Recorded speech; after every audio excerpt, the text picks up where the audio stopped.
Bueno, para empezar esta clase de psicomotricidad, vamos a hablar de, eh, vamos a decir principalmente que cuando hablamos de psicomotricidad nos vamos siempre a referir a lo que es la acción, ¿sí? La acción del cuerpo, del movimiento.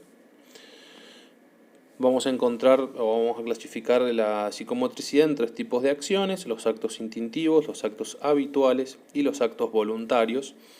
En primera instancia vamos a ver después que hay una relación entre, o son lo mismo de alguna manera, los actos habituales eh, y los voluntarios, ¿no? Porque empiezan de alguna manera como voluntarios, se vuelven habituales, y cuando se vuelven habituales entran también en una relación con los instintivos, porque terminan pareciéndose más a los instintivos que a los voluntarios. Entonces, bueno, ya lo vamos a explicar más adelante. Bueno, para empezar con los primeros vamos a hablar de los actos instintivos. Ahí los vamos a definir como dice en la filmina, cuando la respuesta a un estímulo es automática, involuntaria y está mediada por el sistema nervioso central, se conoce como reflejo, ya sea que se trate de reflejos espinales, craneales o viscerales. Pero bueno, lo más interesante acá es que en los actos instintivos vamos a obtener una respuesta involuntaria. ¿Qué quiere decir esto? Que no media la voluntad, que no media la conciencia, digamos, en estos actos. Son actos que de alguna manera nos sirven para protegernos en momentos donde la conciencia no puede actuar, porque al tratar de tomar conciencia de lo que nos está pasando, por ejemplo, si tuviéramos que tomar conciencia de que nos estamos quemando, a veces cuando reaccionamos tarde, ya por ahí nos hemos quemado la mano. Entonces el reflejo lo que nos ayuda justamente es a defendernos, ¿sí? Y a poder sobrevivir, ¿no? Las características de estos actos, vamos a decir en primer lugar que son estereotipados. Quiere decir que el estereotipo quiere decir que son todos iguales, ¿sí? No va a variar en la forma en la que se realiza, ¿sí? Es decir, todos cuando nos quemamos vamos a retirar la mano de la misma manera, cuando nos arrojan algo a la cara vamos a cerrar los ojos igual, o sea, no hay maneras distintas, digamos, de realizarlo, sino que son todos iguales, por eso son estereotipados, ¿sí? Siempre los hacemos de la misma manera. Y también, bueno, otra característica es que son innatos, quiere decir que de algún modo cuando nacemos estos actos ya vienen como si vinieran en un paquete, este, y bueno, algunos más que nada se dan en ciertas etapas del desarrollo. Por ejemplo, ahí tenemos el ejemplo del reflejo de succión, que es necesario para que el niño pueda alimentarse en esa primera instancia. Después ese reflejo con el tiempo también va desapareciendo, o sea, es decir, también están planificados para darse en distintas etapas del desarrollo. Cuando esto no se da, obviamente que va a haber vamos a hablar de que puede haber algún problema o algún daño, digamos, ¿sí? en el sistema nervioso de la persona. Otras características que vamos a encontrar es que van a haber actos instintivos simples, quiere decir que involucran un mínimo número de neuronas, ¿sí? Si se quiere, donde por ejemplo, como tenemos ahí el caso del reflejo rotuliano, que hablaríamos de una conexión básica de dos neuronas, y otros que son mucho más complejos, es decir, como el que está ahí en el ejemplo de la deglución, que involucra ya sí, varios músculos y órganos que están, bueno, más que nada ahí en la zona del cuello, de la garganta, digamos, ¿no? Para poder, que nos permite justamente poder deglutir, que sí, poder tragar los alimentos.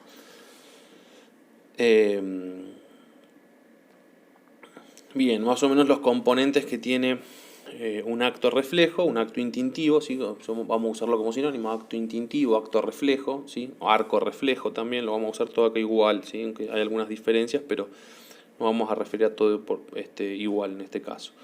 Bueno, los principios que tiene son estos: es un receptor que pueden ser células sensoriales de la piel, un músculo u otro órgano, ¿sí? Lo que recibe los estímulos del mundo externo, una neurona aferente o sensorial que transporta el impulso hasta el sistema nervioso central, quiere decir que conduce de ese órgano, esa aferencia lleva la información hacia el sistema nervioso central. El sistema nervioso central donde se producen las sinapsis entre las neuronas sensoriales y las de asociación.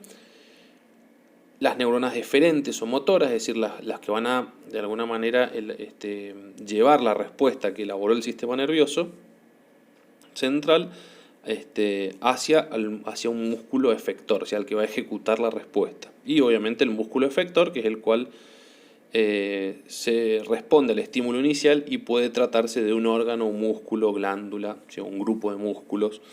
Bien, estos serían básicamente los principios. Pueden variar algunos, pero estos serían los de un arco reflejo típico, ¿sí?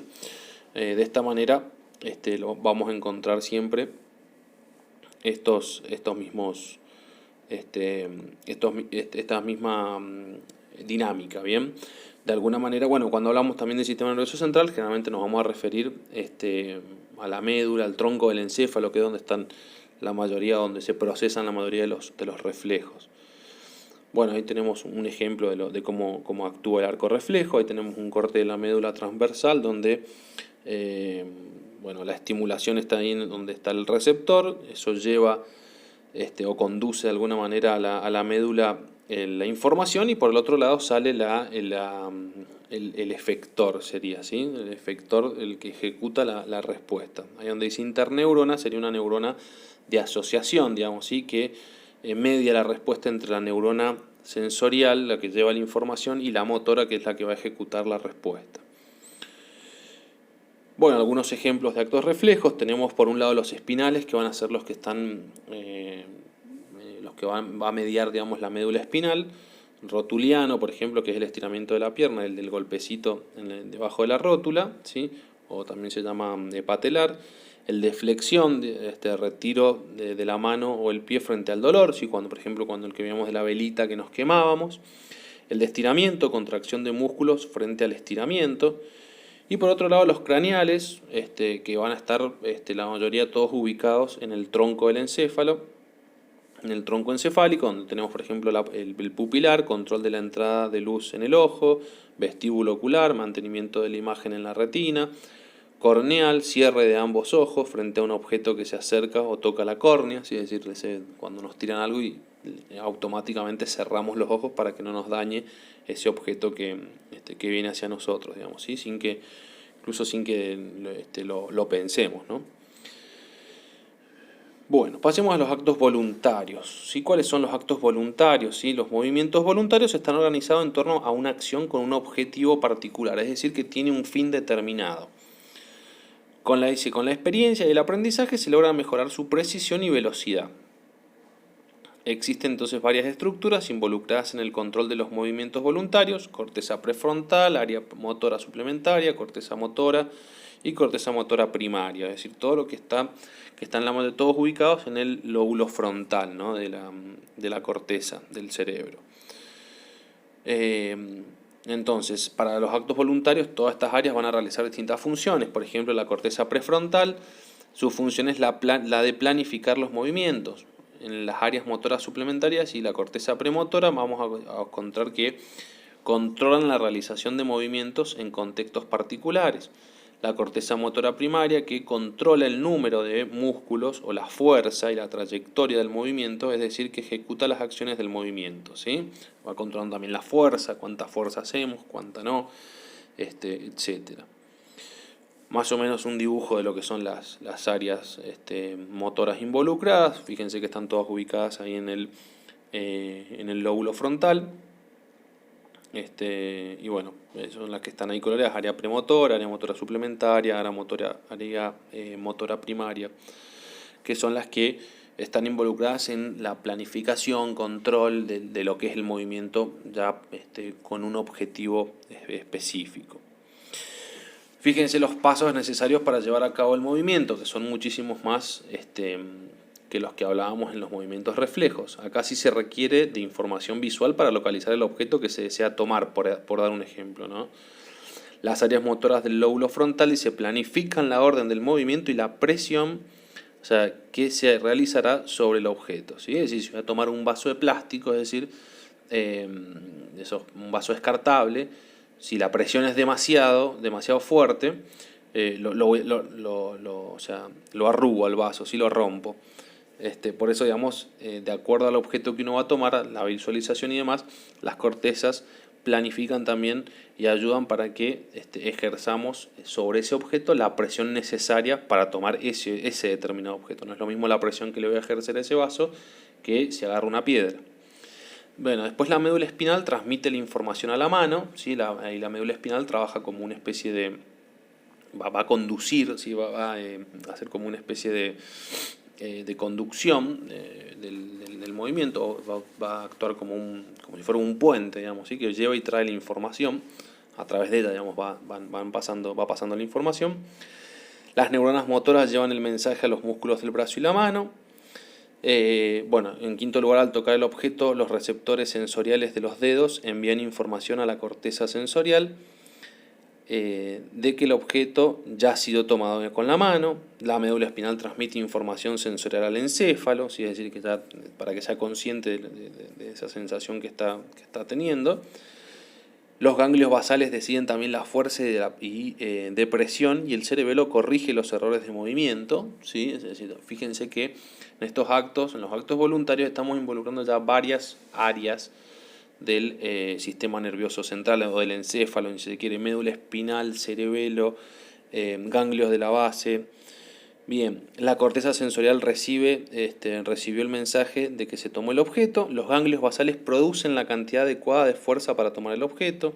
El cerebro regula el tiempo y corrige los posibles errores a medida que se desarrolla también el movimiento. Es decir, que durante la misma acción, digamos, el cerebro tiene distintas funciones que van corrigiendo ese movimiento, ¿sí? Para que sea más preciso.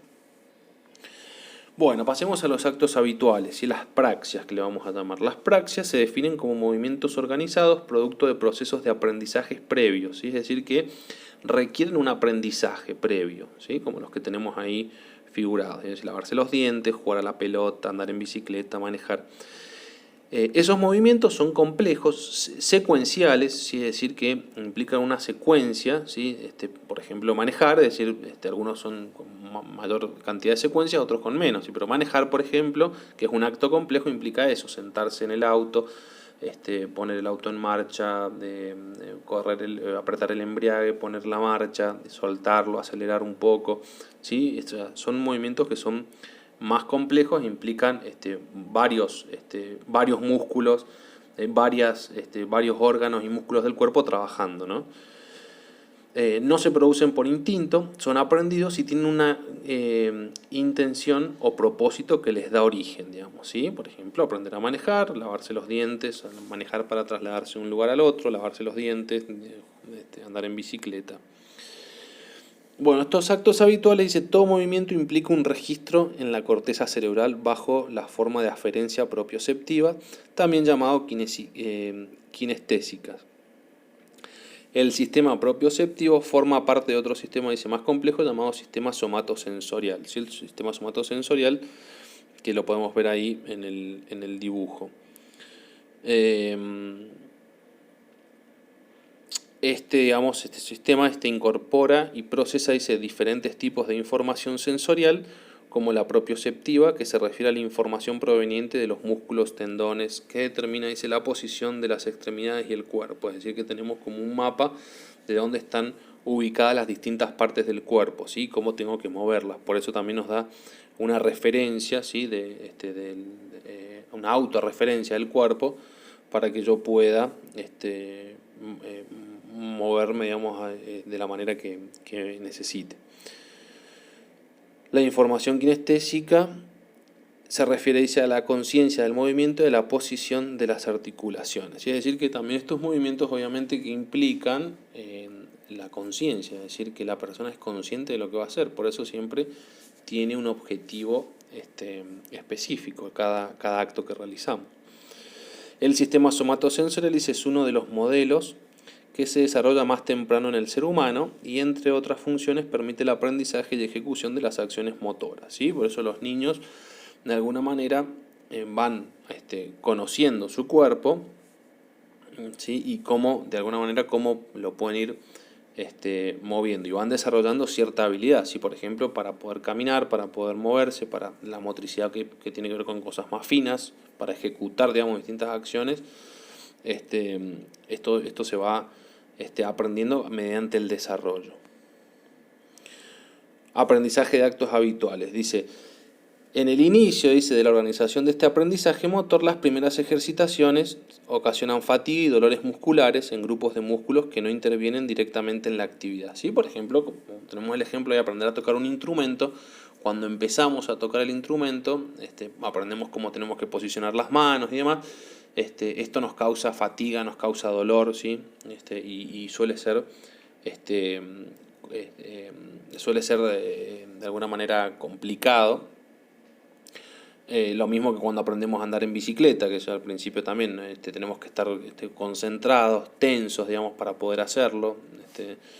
Y al principio esto va de alguna manera generando una fatiga bastante grande, ¿sí? Después de realizar estos movimientos. A medida que avanza, la ejercitación, empieza a ceder los dolores musculares y hay menos fatiga. Como producto de una menor generalización, la actividad se va limitando a los músculos que efectivamente intervienen en el comportamiento motor que se está elaborando, ¿sí? De alguna manera uno va como si nos fuéramos soltando cada vez más, ¿sí? Por ejemplo, cuando emprendemos a manejar, solemos estar muchísimo más tensos para poder hacerlo. Lo mismo pasa cuando tocamos un instrumento, es como si lo hiciéramos de manera muy tensionada, porque tenemos que estar todavía muy concentrados en hacerlo, ¿sí? Pero cuando vemos una persona, por ejemplo, un pianista profesional, vamos a ver que toca con una naturalidad, ¿sí? Que justamente se destaca porque ha aprendido ese movimiento ya y ya le es habitual, digamos, ella tiene el hábito motriz de poder tocar ese instrumento, ¿sí? ¿Sí?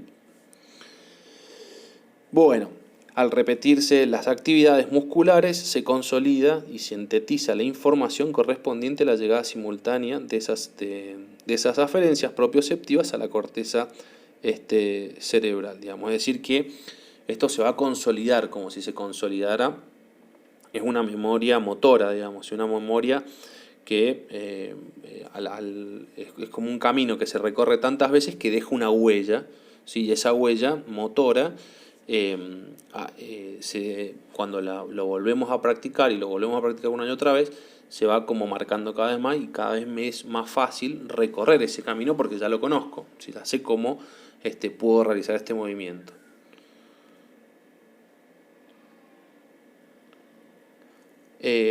Aprendizaje de actos habituales. A medida que avanza el trabajo de organización de esta actividad motora, como decíamos, los errores van disminuyendo en magnitud hasta que desaparecen incluso.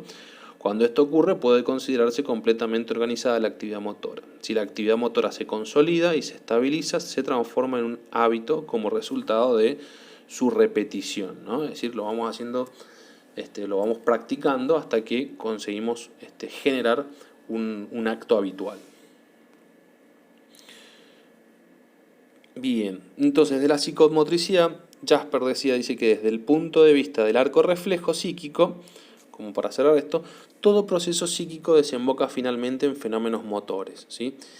Pero desde el punto de vista de la comprensión interna se pone en movimiento la conciencia de la voluntad, digamos. Es decir, que cuando realizamos actos que son de alguna manera reflejos, ¿sí? Como dice, desde el punto de vista del arco reflejo psíquico, es simplemente una acción motor, una respuesta a algo, ¿sí? Respondemos a algún estímulo, ¿sí? Y de manera involuntaria.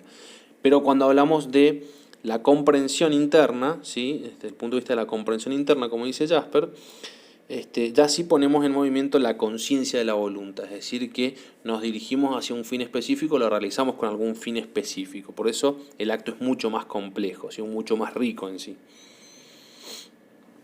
Bueno, ¿cuáles son las perturbaciones neurológicas de los movimientos? Acá vamos a ver los trastornos de la psicomotricidad. Y los vamos a dividir según este autor, que es Jeffrey Cumming, que dice, o los agrupa de alguna manera en tres grandes grupos, que son los trastornos de la psicomotricidad, que aparecen como conductas y actitudes básicas del paciente, es decir, que aparecen como algo que observamos directamente en la persona.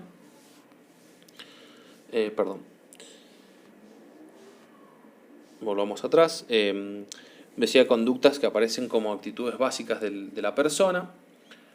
Otro que es importante son, que en el segundo grupo vamos a encontrar trastornos de la psicomotricidad que se manifiestan en relación a otros, ¿sí? Es decir, que esa acción implica a otra persona, ¿sí? o a otro sujeto, o a otros sujetos.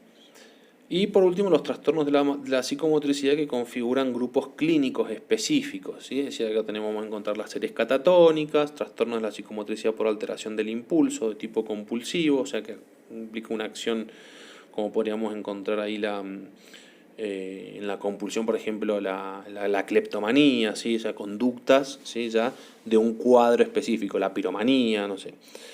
Trastornos de la psicomotricidad en relación al impulso sexual, y trastornos de la psicomotricidad, o sea, que tienen que ver con la conducta sexual, y trastornos de la psicomotricidad en relación al impulso a alimentarse o a la apetencia, ¿sí? Por ejemplo, podemos ver la anorexia, la bulimia nerviosa, ¿sí? De todos modos vamos a trabajar en los dos primeros, que son los dos grandes grupos que son los que nos interesan. Los otros directamente no los vamos a ver porque no le compete a la materia.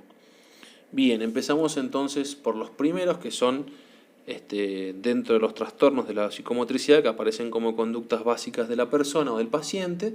Vamos a encontrar las inhibiciones. Inhibición psicomotriz, ¿qué quiere decir? Que es la incapacidad total o parcial, ¿sí? De expresar o ejecutar a través de la motórica, ¿sí? Del movimiento, los deseos, impulsos, órdenes, iniciativas, ¿sí? Se nota, digamos, justamente esta dificultad para poder realizar este movimiento. Entonces el paciente termina, o sea, lo vemos como inhibido, digamos, de poder realizarlo, como si no tuviera esa fuerza interna para poder hacer ese movimiento. Y de ahí vamos a tener algunos grados, como por ejemplo, más abajo, la hipomimia. Vamos a hablar de que es el trastorno que está caracterizado por una pobreza y escasez de movimientos faciales, y manteniendo como una misma expresión o modificándola muy levemente, o sea, casi no se nota un cambio en la mímica, así una sonrisa, que nosotros, bueno, obviamente la mímica es súper importante, por lo menos para ver, o para tener cierta empatía con el otro, ver qué le está pasando, si está enojado, si está triste. La hipocinesia, ¿sí? Es un tipo de inhibición psicomotriz, ¿sí? Donde existe un compromiso en la expresividad, no tan solo facial, sino además corporal, digamos. Es decir, que vamos a tener pobreza de movimientos faciales y pobreza de movimientos corporales. Después tenemos la cinesia, que acá es la ausencia total, ¿sí? Total de una inhibición psicomotriz más extrema, se podría decir, porque no hay ni expresión ni movimientos corporales ni faciales, ¿no? El estupor también, donde vamos a encontrar que es el punto máximo, es decir, un grado máximo de inhibición psicomotriz, porque hay una incapacidad total de expresión y ejecución de órdenes, deseos, temores, iniciativas, etc. Es decir, la persona puede o no tener conciencia de su estado, lo cual es muy difícil a veces de apreciar por la persona que lo evalúa, ¿no? Entonces, pero hay ausencia total de movimientos, ¿sí? Por otro lado, vamos a tener las acciones impulsivas, ¿sí? Estas son de alguna manera, perdón, volvamos para atrás.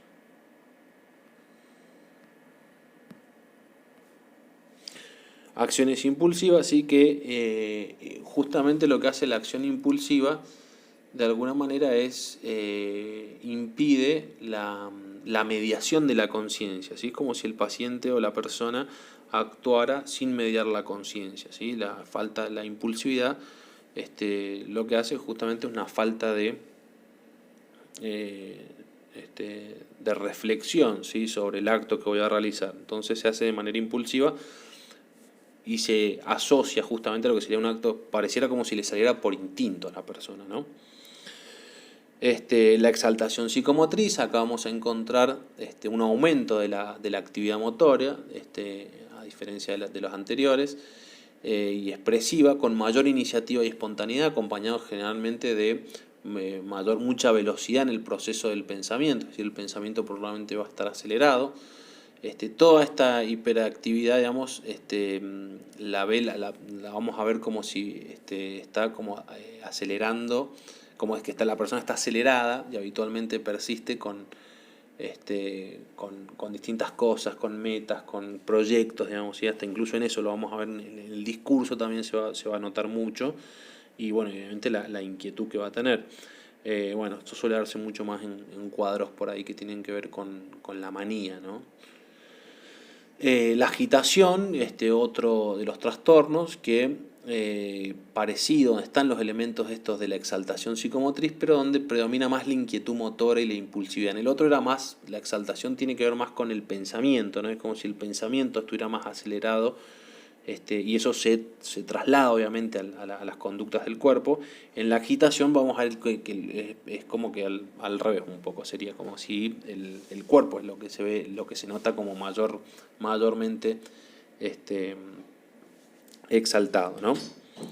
Bueno, la actividad facilitadora, que en este trastorno vamos a ver que el paciente realiza como una especie de hiperactividad en relación a cuánto discurre, dice, mentalmente, o le parece, pone en acción, digamos, sin presentar esta actitud reflexiva intermedia entre pensamiento y obra. O sea, él inicia de alguna manera relaciones muy estrechas, ¿sí? Ese proceso se llama facilitadora. Por ejemplo, proyectos, negocios, cosas, digamos, relaciones, amores, por ejemplo, ¿no? Que son absurdas, ¿no? Es decir, por eso, pero lo hace con una facilidad.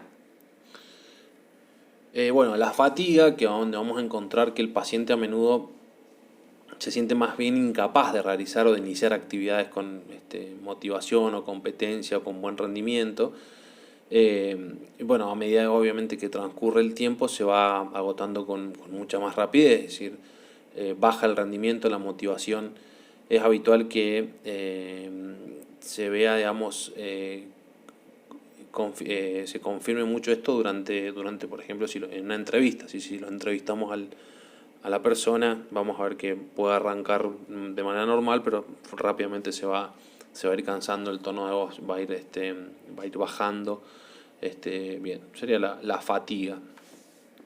La bulia, donde vamos a hablar de una incapacidad también, producto no del desinterés, como puede ser por ejemplo en una acción más, sería algo más que tiene que ver con la apatía, sino de la falta de aporte movilizador que ofrece la voluntad. Vamos a decir, la bulia justamente significa eso, la falta de voluntad que lleva a romper, dice, la inercia y realizar el acto o la conducta. ¿Sí? Esta falta de voluntad, falta como de esa motivación interna para poder realizar el acto. Bien, conductas básicas que aparecen. Otras de las conductas básicas que aparecen o que podemos observar dentro del paciente, tenemos la hipersexualidad. Esto suele aparecer mucho en las conductas por ahí más de tipo maníacas. Por ejemplo, bueno, como una especie de exaltación del impulso sexual, que se traduce más bien en, parece como está muy hiperactivo en relación a todo aquello que le pone una connotación sexual, digamos, ¿sí? La hiposexualidad, por otro lado, es una baja en esto. Acá podemos encontrar, por ejemplo, en la depresión, en la ansiedad, digamos, muchas veces puede pasar lo contrario. Bueno, la coprofagia, digamos, sí, que es el trastorno que se caracteriza por la presencia de un impulso como irrefrenable de comer las heces, ¿sí? El excremento, ¿no? Básicamente propio, ¿sí? En muchos casos esto está muy asociado a algunos tipos de retraso mental, ¿sí? Discapacidad intelectual. Bueno, el desaseo personal, que es un trastorno que, es decir, que se da por perturbación del impulso del autocuidado, ¿sí? Generalmente tendemos naturalmente a poder bañarnos y surge como una especie de actitud más bien negligente, con falta de conductas higiénicas y de cuidado personal. Bien. Las apraxias, ¿sí? Acá en las apraxias lo que vamos a tener dos tipos, ¿sí? Las apraxias que son, bueno, ¿qué es la apraxia? Básicamente es que el paciente no puede llevar a cabo un movimiento, ¿sí? Previamente, que aprendió en un momento y lo pierde, ¿sí? Esto puede ocurrir muchas veces por lesiones, por parálisis cerebral, por distintos factores externos que dañan el sistema nervioso central. Y eso hace justamente que perdamos esa capacidad, ¿no?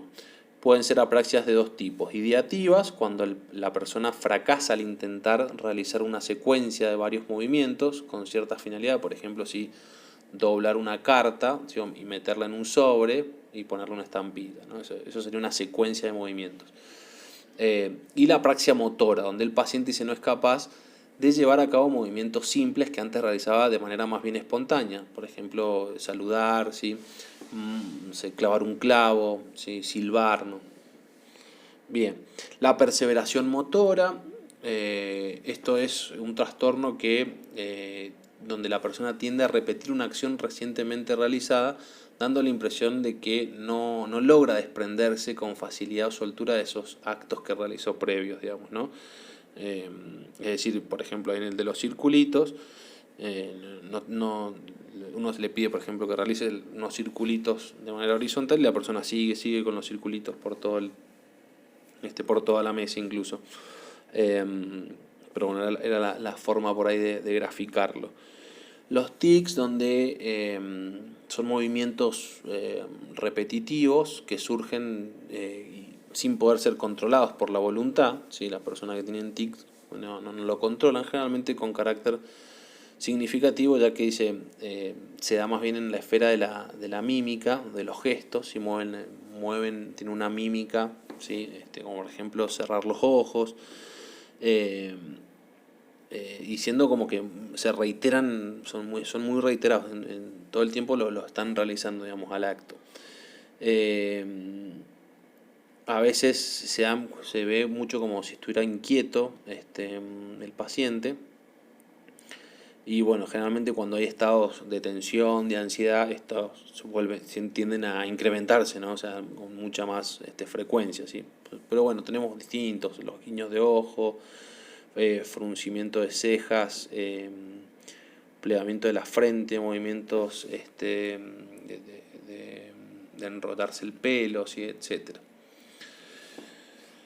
Bueno, en cuanto a las distonías agudas, ¿sí? Las distonías, ¿qué es lo que son? La distonía es una contracción muscular sostenida, ¿sí? Una tensión que se sostiene en el cuerpo que provoca posturas sumamente incómodas y anormales, comprometiendo fundamentalmente la musculatura de la boca, o de los ojos, también puede ser de la nuca, y bueno, menos frecuente a veces también de la espalda.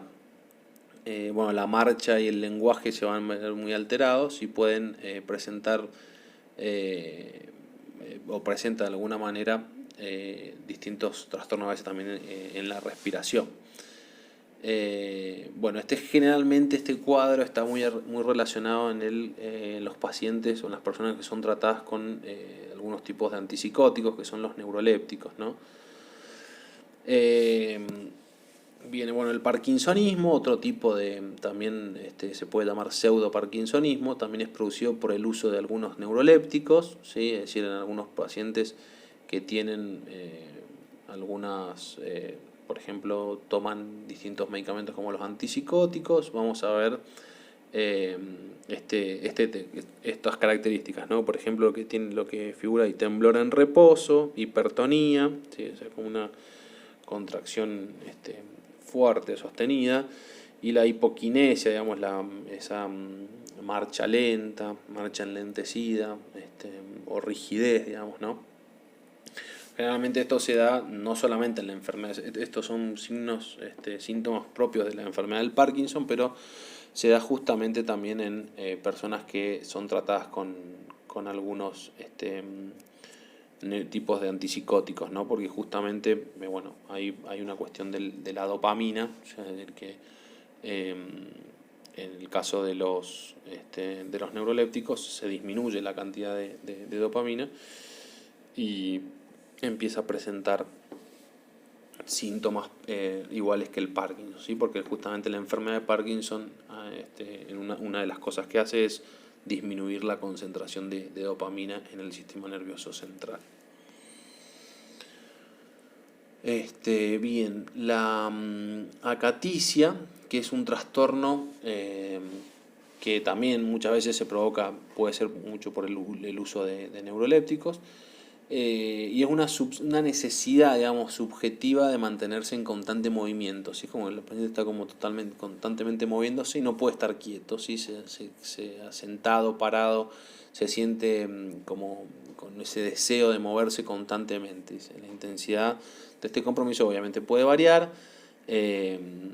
Por ejemplo, algunos necesitan mover los pies como tipo zapateando o cambiar continuamente de posición en la silla, otros por ahí son más gravemente, pueden ser más comprometidos, no pueden permanecer en ningún lugar quieto o en un lugar fijo, ¿no? Bien. Y tenemos, bueno, por último, ¿sí? Las mioclonías, que son contracciones o sacudidas bruscas, involuntarias de un músculo, grupo de músculos. Bueno, generalmente se ven con poca frecuencia, suelen ser también lo que se llaman las mioclonías nocturnas, suele ser un trastorno mucho está más metido en lo que son los trastornos del sueño, ¿sí? Pero bueno, son como sacudidas, digamos, ¿sí? Del cuerpo, de algún grupo de músculos. Se ve muy poco frecuente y muchas veces en relación a algunos tipos de antidepresivos.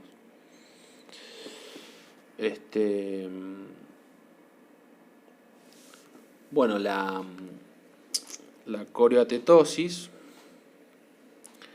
que tenemos como estos movimientos, tenemos estos dos tipos, los coreicos y los atetósicos.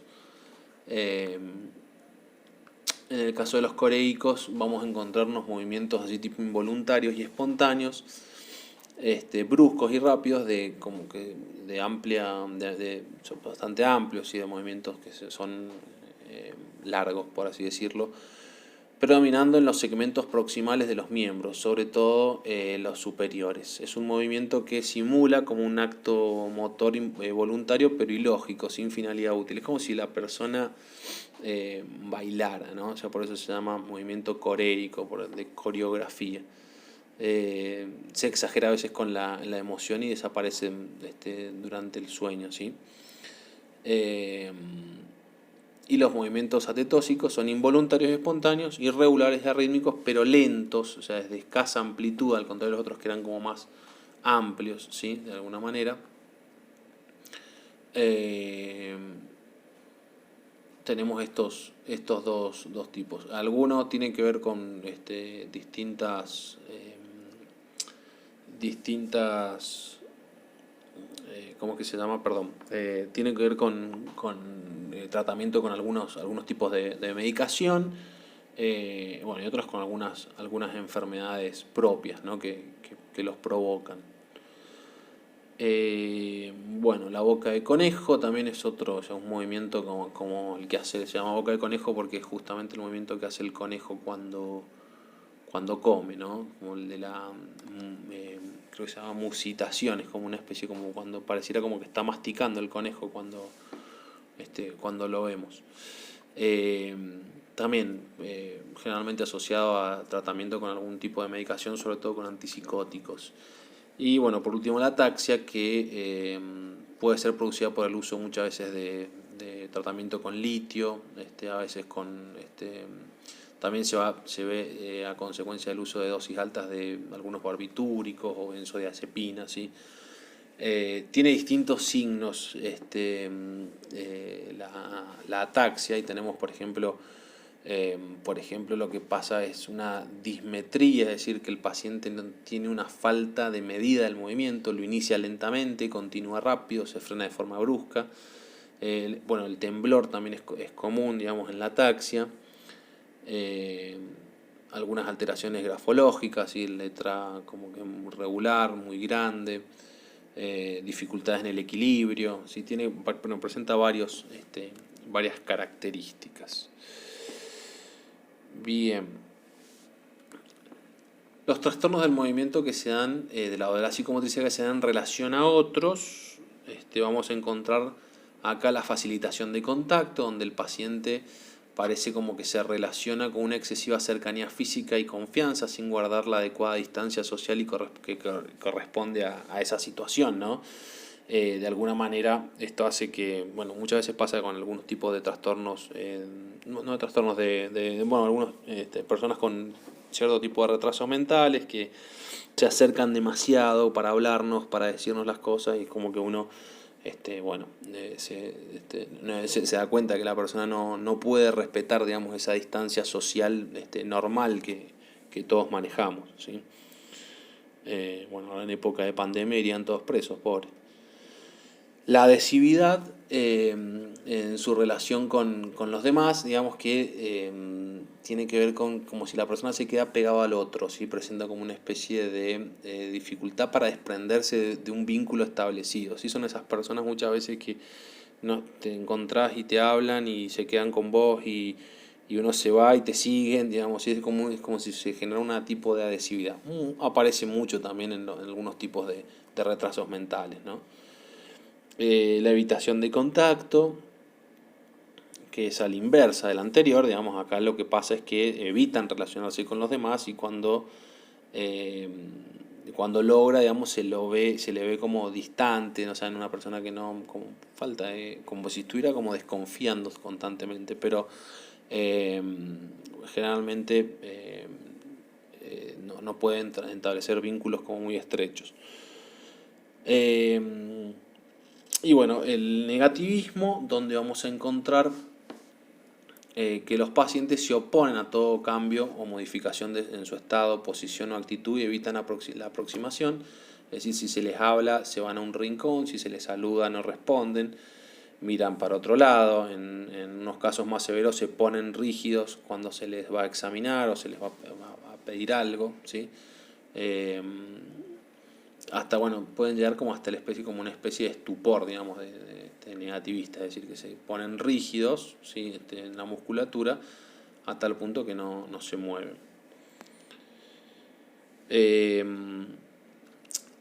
La obediencia automática o automatismo al mandato, ¿sí? Esto suele ser las personas que obedecen con inmediatez y sin mediar reflexión ni decisión, instrucciones simples referidas al presente. ¿Sí? Por ejemplo, no sé, sentate, ¿sí? La persona se sienta, digamos, ¿sí? Automáticamente, ¿sí? Bueno, en algunos tipos de retrasos o de deterioros cognitivos aparece, digamos, esta sintomatología. La ecopraxia, donde vamos a encontrar que va a reproducir el paciente o la persona las distintas acciones que ve efectuadas por otra persona, digamos, ¿sí?